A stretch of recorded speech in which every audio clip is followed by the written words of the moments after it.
नए घर में महेश आज ही अपनी बीवी नीना और बेटी शांभवी को लेकर शिफ्ट हुआ था। बरसात के मौसम में नया घर थोड़ा चिपचिपी धूल से भरा था। आधा अधूरा काम करके सोचा था कि बाकी का कल देखेंगे। जब रात को सोते वक्त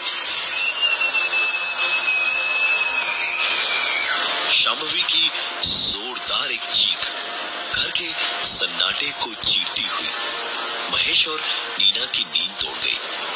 दोनों उठकर शांभवी के कमरे की ओर दौड़े और धड़धड़ाते हुए उसके कमरे में घुसकर देखा।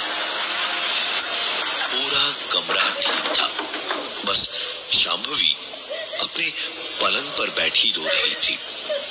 महेश ने झट से अपनी बेटी को गले लगाकर पूछा, क्या हुआ? ऐसी चीखी क्यों? तो कोई सपना देखा क्या तूने? शांभवी पहले तो कुछ बोल ही नहीं पाई। 14 साल की बच्ची बुरी तरह से घबराई हुई थी। फिर बार बार पूछने पर उसका रोना थमा और उसने बताया कि जब वो सो रही थी तो अंधेरे में उसे दरवाजे के खुलने की आवाज आई और हॉल में जलती लाइट की हल्की सी रोशनी में उसने देखा कि कोई अंदर आया। नीना या महेश में से ही कोई होगा। नींद में यही सोचकर वो लेटी ही रही। जब वो पास आकर पलंग पे साथ ही बैठा और बहुत प्यार से आहिस्ते आहिस्ते शांभवी के बालों में उंगलियां चलाने लगा। शांभवी नींद में तो थी ही और गहरी सी उसे नींद आने लगी। जब अचानक कैसी एक अजीब सी बहुत तेज बदबू आने लगी। शांभवी ने तब अपनी नाक बंद कर ली और बोली, कैसी गंदी बदबू है ये, लग रहा है कुछ सड़ गया है। शांभवी के इतना कहते ही एक अजीब सी आवाज आई, बदबू आ रही है इसलिए यहाँ आए हो। और इतना कहके शांभवी को उसने बालों से पकड़ के जोर जोर से उसका सर पलंग पे पटकना शुरू कर दिया और तभी शांभवी चिल्लाई थी इतनी बुरी तरह से। महेश ने तुरंत नीना को इशारा किया और शांभवी को उठाकर कहा, चल आज तू हम दोनों के साथ सो जा। नई जगह है ना बेटा, तो पहली रात में ऐसे सपने आते हैं। कुछ नहीं है, चल आजा हमारे पास में, आराम से सो जा। और महेश अपनी बेटी को लेकर अपने कमरे में गया और इस कमरे से निकलने से पहले नीना ने कमरे की बत्ती बंद करने को दरवाजे के पास वाले स्विच बोर्ड पर स्विच पे हाथ रखा ही था कि स्विच अपने आप ऑफ हो गया। जरूर हाथ लगा ही होगा, नींद में समझ नहीं आया होगा।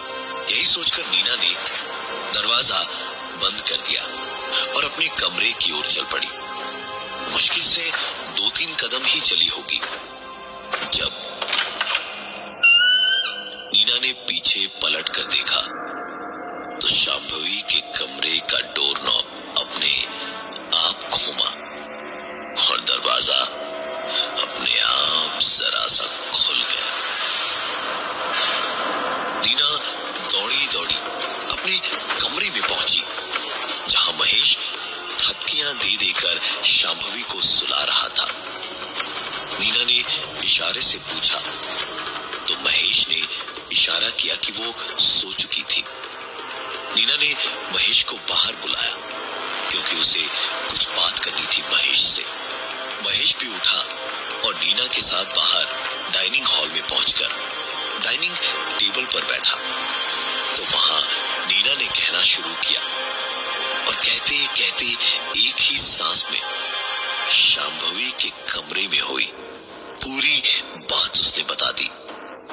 महेश ने भी पूरे घर पर एक नजर दौड़ाई और फिर कुछ बोलता इससे पहले ही ठीक बोलती हुई नीना के पीछे ही उसकी नजर अटक गई और उसने कहा, नीना तुम घबराओ मत। ये घर जितना हमारा है ना, उतना ही शायद इससे पहले जिसका था उसका भी है। उन्हें डिस्टर्ब नहीं करते हैं, अपनी धुन में आराम से रहेंगे। ये सुन के तो जैसे एकदम से महेश के ऊपर नीना का खून खौल आया। वो चिल्लाते हुए बोली, महेश तुम पागल हो गए हो क्या? ये किसी इंसान की बस की बात नहीं है। जरूर कुछ ना कुछ। ये बदबू कहां से आ रही है? छी, कितनी गंदी बदबू है। जरूर सामान में कोई मरा चूहा है। नीना ने बस इतना कहा पर था जब वो डाइनिंग टेबल की जिस कुर्सी पर बैठी थी वो कुर्सी हवा में उठी और जोरदार पटकनी के साथ जमीन पर गिरी और नीना बेहोश हो गई।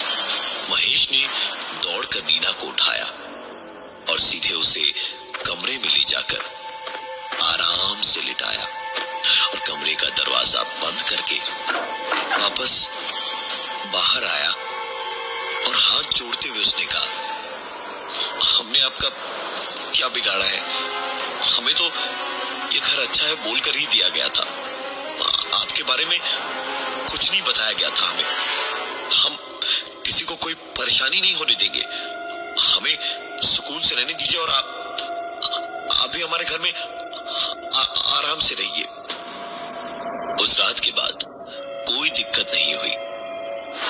जरूरी नहीं कि जिससे आपको डर लगे वो गलत ही हो सकता है कोई आपसे कुछ कहना चाह रहा हो, बस आप उनके कहने के अंदाज को समझ न पा रहे हैं।